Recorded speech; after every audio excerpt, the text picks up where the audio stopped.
sa loob ng bake shop. Namimili na kami ng cake. Grabe guys, ang gulo namin mamili ng cake. Hindi namin alam kung anong bibilin namin.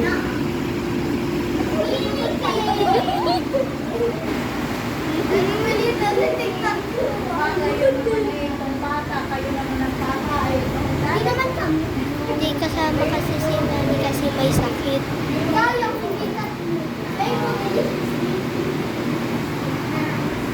Sa wakas, nakapili na kami ng cake. Magbabayad na si Zane.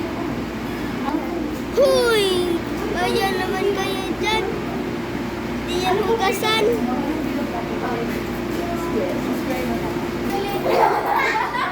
Sobrang kulit talaga namin dito habang hinihintay namin yung cake.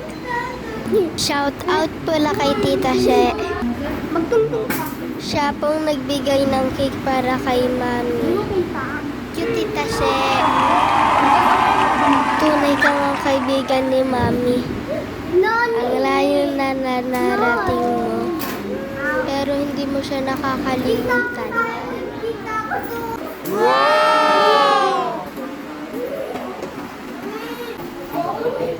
Yes!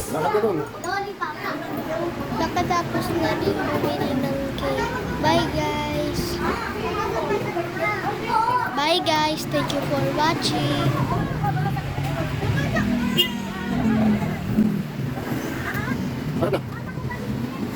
Don't forget to follow, like, and share.